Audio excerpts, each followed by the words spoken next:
Shirley Jones. When? 91 years ago in Bolivar, New York. Olean, you know, Olean, Wellsville, that area down in the oil field. Yep.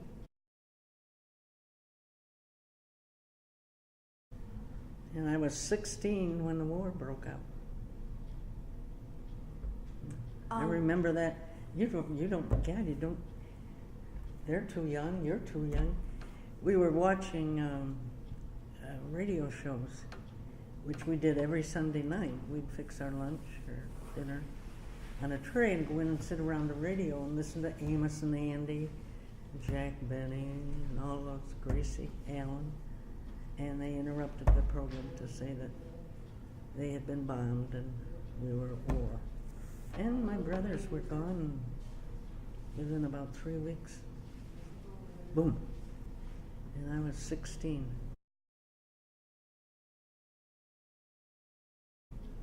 And my mother was diagnosed with cancer. So I grew up in a hurry. My father was an alcoholic, very kind, but not very much help, so I grew up fast. But then my brothers sent me allotments. I don't know if you've heard of that or not. They could send it to their wives or whoever. It was money, and I don't know why they called it an allotment. I don't know. But they both sent me some to go to college, and went to Penn State for 2 years, but had to come home and take care of my mother. And it was 5 years before I ever saw him again. That's a long time. Did a lot of things to people. When they came home, you know, all got married quick and all. You know. I always wanted a sister, but I never had one. Just 3 brothers. Well, my cousin was killed. Remember that phone call? Yeah. One brother was in China, Burma, India, and the other one was in England, and lived through D-Day, and came home and was killed in an automobile. So you never know. And supposedly the war to end all wars. No such thing. I was thinking about it, my God. My mother and my father lived through World War I and World War II. What have I had? We've had Korea, Vietnam, Desert Storm, on and on and on, and here we are again.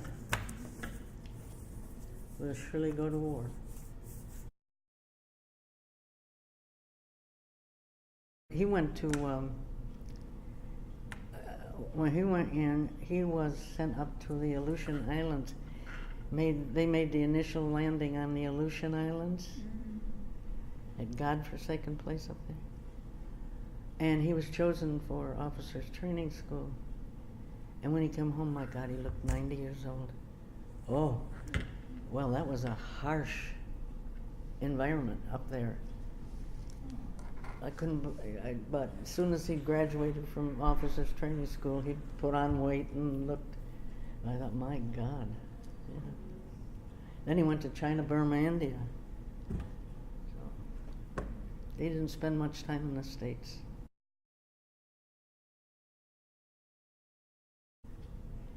But I remember rationing. We had ration books. The sugar. Oleo, remember oleo? We had to make our own oleo. It was white, and it had a little, like a little bead of coloring that broke open, and then you worked that into the oleo so it would look white or yellow. Lord, it just tasted like Crisco. Terrible. No butter, no sugar, gasoline, but tires were rationed, gas was rationed. A lot of foods. My mother, once a week, an order of cigarettes came into Mary Miller's store. And my mother would get in line for my father and I. She wouldn't touch a cigarette if her life depended on it, but she'd go up and get in line for my dad and I. We'd have lived without him, I guess, but yeah, cigarettes were rationed. What else? My gosh. That someone here was telling me, I don't remember this, but they remembered saving aluminum foil. Mm-hmm. To do what? I don't know. They couldn't either, but they remember doing it. I don't remember that one at all. Yeah. For a while I worked in Olean and drove friends of mine. We all worked in Olean, so we all went together. And then I got a job at the bank at home, so we didn't do a lot of traveling because you didn't have the gasoline and you know. It wasn't encouraged. My father had a huge garden, but in a small town, most people, they did have victory gardens, for a lot of people had them. My dad had his own, and we lived off that garden, summer and winter. And I helped my mom can stuff. Yep. Oh yeah, peaches, tomatoes. And I had to go down cellar and get it off the shelves. That was before the war. And my brothers used to tell me, you know, you're going to run into the mice down there. Damn them. Oh, they were terrible. They loved to get me going, and they sure could. But it was a root cellar, you know. You had to go outside the house and down.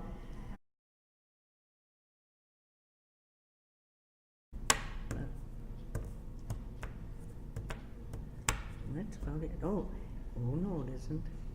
Blackouts. Every night, blackout. Shut the lights off. Civil defense.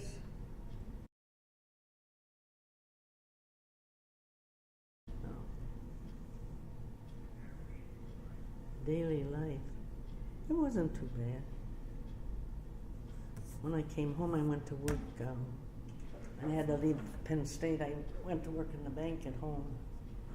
And we had a country club, so I played golf, and friends and all the women would go down and play bridge. We put in the time. I hope you never have to do it.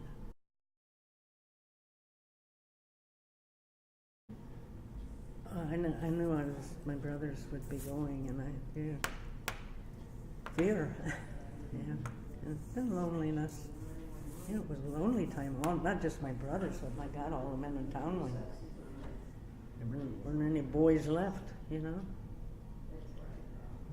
Several of them were killed. Yeah. But to think it would be 5 years. And oh, I hated Christmas. If I never hear White Christmas again, it'll be too soon. But we always had to pack something to send to them, and that was hard because you were limited in what you could send, you know. And I had to do it because Mom was too sick. And so I grew up fast. Didn't kill me. No, I didn't, because I was kind of busy taking care of my mother. She had to go for chemo treatments and everything, you know. I know what you mean, because my sister-in-law did. She was in USO, and, but most of that was in the cities. Bolivar is just a little podunk town, you know. When I was at Penn State, the ASTP program came in. And I can't think what that ASTP troop program, it was training soldiers, and they took over all the fraternity houses, and they'd march, and we had no fraternation. Although we did, but you weren't supposed to. We found a way. That was different. It changed the college life too, you know, quite different. I majored in psychology and education.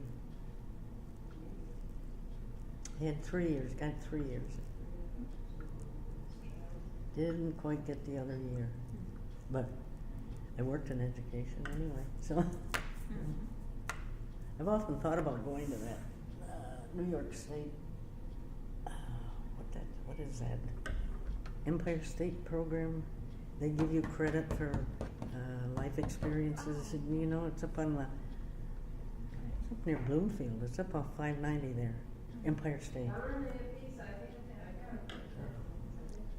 But I haven't done it, and I probably won't now.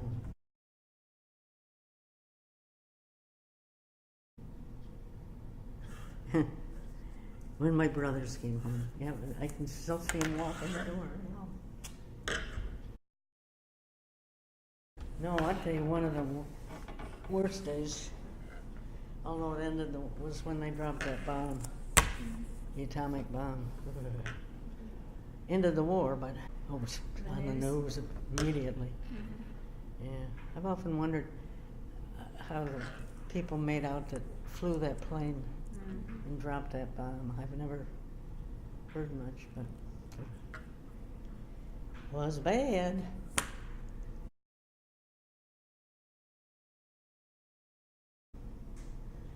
We watched the news every night. Gabriel Hader. Yeah, but that's not quite as bad as having it right in front of you. It's bad enough, but. And Gabriel Hader, I remember Gabriel Hader. He was a reporter, and he always started out, "There's good news tonight," or "There's bad news tonight." Kind of a dumb, yeah. Of course, we didn't have it right in our living room like we would today, thank God. You know, we heard it on the news, but you didn't see it like you do today on the television.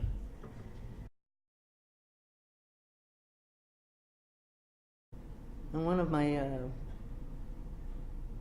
best friends in school was graduated from officers' school, and his parents were there to see the graduation.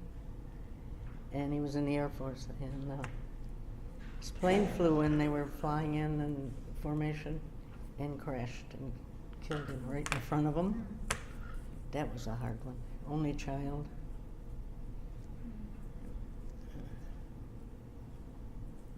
It isn't happy times.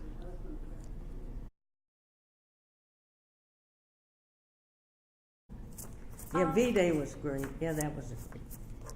But when they came home, we were sort of strangers, you know? It'd been 5 years.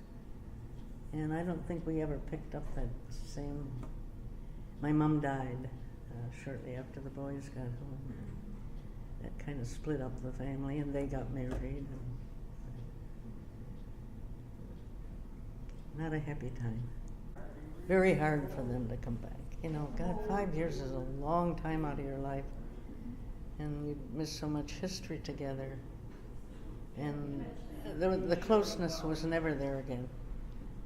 They got married, I got married, went our own way, and it was just. Sometimes I don't. The one brother that was killed, that lived through D-Day, I don't think he ever really adjusted to getting home. It's like a lot of the guys today. There's a lot of post-war stress and weird. It's weird. And the jobs, they couldn't stay around home. The jobs were all. That's when people began. That's when everybody started moving away. And they've been now. You know, families are just very few families are together. And it kind of all started when they came home from the war and had to go someplace else to find jobs, and so kind of the beginning of the breakup of the family. Then we had prosperous years. I don't think they even recognized it, to tell you the truth. But I think it made a difference in many of their lives.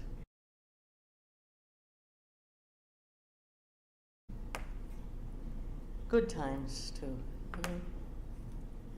I don't think families are quite as close today. Maybe some of them are, but I know here, most of us, our kids are, most of my family's in Florida, or Denver, or Massachusetts. Just kind of scattered. I've never been overseas. My children are all, my daughter's been all around the world. But not me, no. Went to Fort Belvoir to see my brother graduate.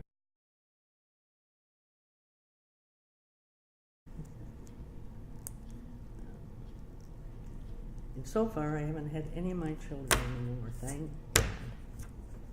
think they've missed them. Well, no, I shouldn't say that. My son-in-law was in Vietnam, and my nephew was in Korea. So yes, you can't miss it, can you?